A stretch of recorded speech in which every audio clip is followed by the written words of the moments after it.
অনেকদিন যাবৎ প্ল্যান করছিলাম ১০ তারিখ বের হব, তো চলে গেলাম ভাই বোনদের নিয়ে বাইরে লাঞ্চ করতে। আর এই হলো আমাদের আজকের আউটফিট। তো লাঞ্চ করতে চলে যাই আমরা কাচ্চি ডাইনে। সিঁড়ি দিয়ে ওঠার সময় কাচ্চি, বোরহানি ও নানান খাবারের ছবি দেখে আমাদের ক্ষুধা আরো বেড়ে যায়। তো ভিতরে ঢুকে আমরা প্রথমে সুন্দর একটি বসার জায়গা পেলাম। সেখান থেকে পুরো জায়গাটা খুব সুন্দরভাবে দেখা যাচ্ছিল।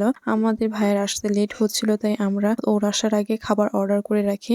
মেনুতে অনেক আইটেম ছিল, তার মধ্যে আমরা অর্ডার করেছিলাম কাচ্চি ও কাবাব। তো এই তো অপেক্ষা শেষে আমাদের ভাইও চলে এসেছে, আর এইদিকে আমার খাবারও সার্ভ করতে শুরু করে দিয়েছে। যেহেতু সবার ক্ষুধা লাগছিল, আর আসার সাথে সাথেই আমরা যার যার মতো খাবার নিয়ে খাওয়া শুরু করে দিই। খাওয়া দাওয়া শেষ করে একটু আড্ডা মেরে আবার আমরা পরবর্তী গন্তব্যের জন্য রওনা দিই। আর সিঁড়ি দিয়ে নামার সময় এই মিরর গুলো দেখতে অনেক সুন্দর লাগছিল। কাচ্চি ডাইনি নিচে ছিল, ডাইনি সেখানে দাঁড়িয়ে ফটো ক্লিক করলাম। তারপর চলে যাই নুসাকে কোল্ড কফি খাওয়াতে। ও কফি খুব পছন্দ করে, আর খানাস্তে কোল্ড কফিটা খেতেও অনেক মজা। তো কফি খেতে খেতে আবার অনেক গল্প করলাম। দিশা লিসানকে অনেক ছবি তুলে দিল, আর হঠাৎ করে ডিসাইড করলাম একটু পার্ক থেকেও ঢু মেরে আসি। বিকালে পার্কে বাচ্চারা অনেক খেলাধুলা করছে, আর অনেক ফুচকা, ঝালমুড়ি, আচারের দোকান বসেছে। তো আমরা মিক্স ফলে ভর্তা নিয়ে নিলাম, খেতে দুর্দান্ত ছিল, টক ঝাল। পর নদীর পাড়ে বসে একটু সময় কাটালাম প্রকৃতির সাথে। আর এদিকে মাগরিবের আজান দেওয়ার সময় হয়ে গেছে, তাই বাসার উদ্দেশ্যে রওনা দিলাম। আসার সময় লিসান আমাকে এগুলি কিনে দিল। So that's all for today. See you in next vlog.